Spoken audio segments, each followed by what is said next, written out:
ওং নমঃ শিবায়। তো নমস্কার দর্শকরা, আজকে জেনে নেব রুদ্রাক্ষ কত রকম হয় ও কী কী লাভ হয়। তো রুদ্রাক্ষ 1 থেকে 14 মুখী দেখা যায়। তো সেইগুলো আমি জেনে নিয়ে যাক একমুখী কী কী ফলদায়ক হয়। একমুখী রুদ্রাক্ষ শিবের একটি প্রিয় বস্তু। এই একমুখী রুদ্রাক্ষ শিবের সাথে সাথে অন্য দেবদেবীরও ফল লাভ হয়। এই রুদ্রাক্ষ ঠিক অর্ধমুখী চন্দ্রের মতো দেখতে হয়। সবসময় মনে রাখতে হবে যে রুদ্রাক্ষ কোনো দিনও অশুভ ফল দেয় না। যেই ব্যক্তি একমুখী রুদ্রাক্ষ ধারণ করে তিনি মহাশক্তির লাভ করে। বলব দুমুখী রুদ্রাক্ষ নিয়ে। এই দুমুখী রুদ্রাক্ষ মহিলাদের ক্ষেত্রে খুব উপকারী। একে স্বাস্থ্যবোধক ও গর্ভরোধক হিসেবে মানা হয়। এই দুমুখী রুদ্রাক্ষ বশীকরণ থেকে মুক্ত থাকে। এই দুমুখী রুদ্রাক্ষ থাকলে কেউ যদি আপনার উপর বশীকরণ করার চেষ্টা করে তো কখনোই করতে পারবে না, তা সফল হয় না। দুমুখী রুদ্রাক্ষকে অর্ধনারীশ্বর বলা হয়। দুমুখী রুদ্রাক্ষ ধারণকারী ব্যক্তি অর্ধনারীশ্বর প্রভুর সঙ্গে থাকে। বলবো তিনমুখী রুদ্রাক্ষর ব্যাপারে। তিনমুখী রুদ্রাক্ষ জ্ঞান লাভ, বিদ্যা লাভ ও সিদ্ধি লাভ হয়। এই রুদ্রাক্ষ ধারণকারী তাড়াতাড়ি রোগ বেলা থেকে ব্যতীত হয়। তিনমুখী রুদ্রাক্ষ অগ্নিদেবের তুল্য হয়। চারমুখী রুদ্রাক্ষ ব্রহ্মদেবের প্রভাবে উৎপত্তি। এই রুদ্রাক্ষ যে ব্যক্তি ধারণ করেন তিনি অসীম বিদ্যা ও জ্ঞান লাভ করে থাকেন। যেসব ছাত্রছাত্রীরা পড়াশোনায় মন বসে না তারা যদি এই চারমুখী রুদ্রাক্ষ ধারণ করেন তো তাদের ফল হবে। পাঁচমুখী রুদ্রাক্ষর ব্যাপারে। এই পাঁচমুখী রুদ্রাক্ষ শক্তিদায়ক ও পাপনাশক বলা হয়, কারণ এই পাঁচমুখী রুদ্রাক্ষ কালাগ্নির শক্তির প্রতীক। এই পাঁচমুখী রুদ্রাক্ষর সম্বন্ধে শ্রী গুরু দুর্গা প্রসন্ন পরমহংস দেব বলেছেন সর্ব পাপ হরণকারী। তাই তিনি তার শিষ্যদের গলায় একটি করে পাঁচমুখী রুদ্রাক্ষ ধারণ করতে বলেছিলেন। নিয়ম: পুরুষদের সাদা সুতোয়, মহিলাদের লাল সুতোয় পরতে হবে।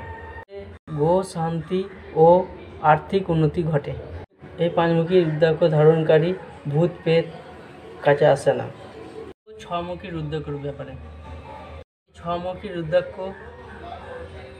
শ্রী কার্তিকের প্রকৃত রূপ। ধারণকারী বিদ্যা, বৃদ্ধি, জ্ঞান প্রতীক হয়ে থাকে। ছমুখী রুদ্রাক্ষ ধারণকারী কর্ম থেকে সফলতা লাভ করে।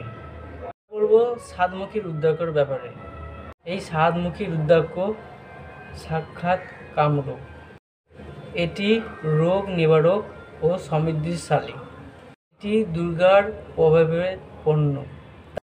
তেজ, জ্ঞান, বল, শক্তি প্রভাবে থাকে। এই সাতমুখী রুদ্রাক্ষ ধারণকারী সকল প্রকার অসুবিধা থেকে দূরে থাকে এবং যে কোনো বাধা বিপত্তি থেকে রক্ষা পায়।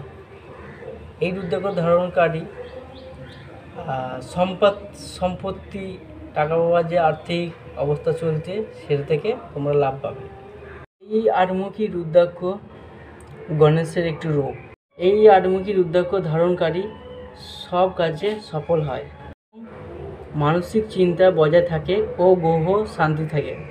এটি গণেশের একটি রূপ। নবমুখী রুদ্রাক্ষর ব্যাপারে।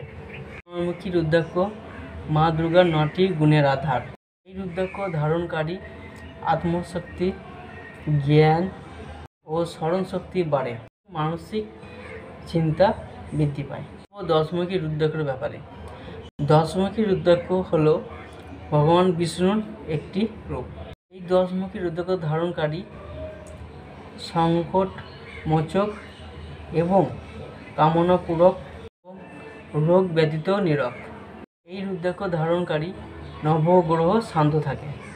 বলবো বারোমুখী রুদ্রাক্ষর ব্যাপারে। বারোমুখী রুদ্রাক্ষ ধারণকারী শনিদেবের আশীর্বাদ পেয়ে থাকেন। এই বারোমুখী রুদ্রাক্ষ ধারণকারী শোক, চিন্তা, শোক, ভয়, ভ্রম থাকে না।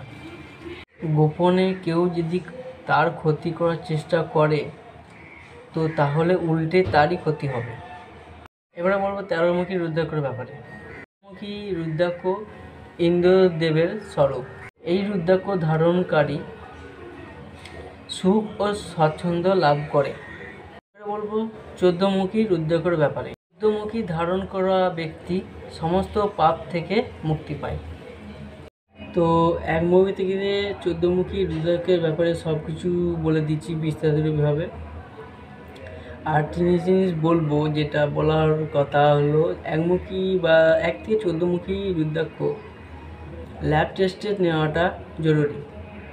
ও যারা চেনেন পরীক্ষা করে দেখে নেবেন। তো ভিডিওটা ভালো লাগে থাকলে চ্যানেলটিকে সাবস্ক্রাইব করে নেবে, লাইক শেয়ার কমেন্ট অবশ্যই করে দেবেন। নমস্কার।